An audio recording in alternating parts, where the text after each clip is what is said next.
Is there some things we can do to start to take some action, like maybe one or two simple things that when you do start to feel like you're being taken over, you're getting hijacked by your adrenaline, you're not making clear decisions? What are some things we can do to start to settle that down or get back into more of a logical pattern and shut off that lizard part of our brain? Yeah, so there's a sequence that I have people do no matter what situation they're in, and I use it in every training that I do. And it's called eye palming and triangle breathing. And basically, what you do is you palm your eyes, you do a double inhale through your nose, a 10 count exhale through your mouth, and then a 5 count empty lung hold. And you do that 3 times in a row. You can do it longer than that, but when people do it 3 times, they'll see an immediate change in vision. They'll be calmer and they'll be able to make more rational decisions, and the chatter in the brain gets quieted down considerably. That's kind of a base thing that I do. And the reason for it is, do you mind if I get into why No? that works and why Yeah, it matters? absolutely, man. Okay, Yeah, for sure. so it's absolutely awesome. So palming the eyes, when we close our eyes and wave our hands in front of our eyes, you can still see light through our eyelids. They don't block all of the light. And so for a lot of people, when we palm the eyes, it's the first time in days that their optic nerve has been able to turn off completely. And that's because of residual light in bedrooms. Unless it's pitch black, there's light coming in through the eyelid and stimulating the optic nerve all night long when we're trying to sleep.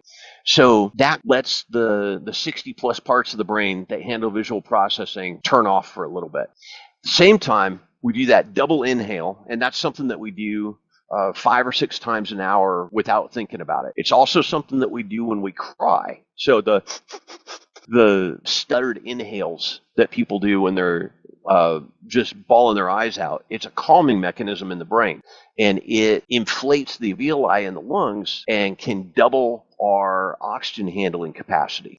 The second part of it is the long exhale. Anytime we breathe in, it activates the sympathetic system. Anytime we breathe out, it activates the parasympathetic system. Sympathetic is fight or flight. Parasympathetic is rest and digest. When we breathe out longer than we breathe in, we have an overall calming impact on the central nervous system.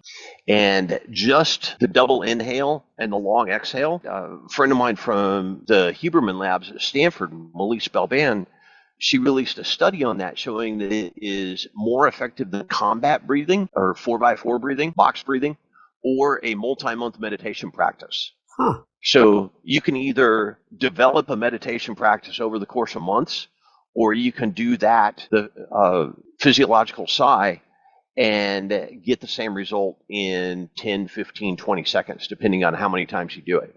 And then the last part, the empty lung breath hold, that does a few things that are really cool.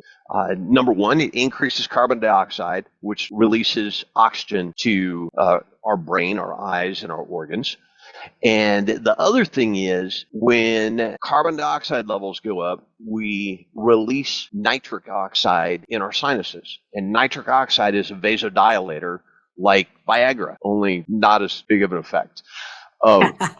So when we inhale through our nose, then that nitric oxide goes to the lung and immediately dilates the capillaries in the brain. And so we're simultaneously saying, hey, visual system, you can calm down. You don't have to do anything for a little bit. And then we're flooding it with oxygen and glucose so that it can ramp up its stores so that when we uncover our eyes, we're able to see more clearly, we're calmer, we have more control, and it allows anything that we do after that, any other drill or protocol, to be more effective.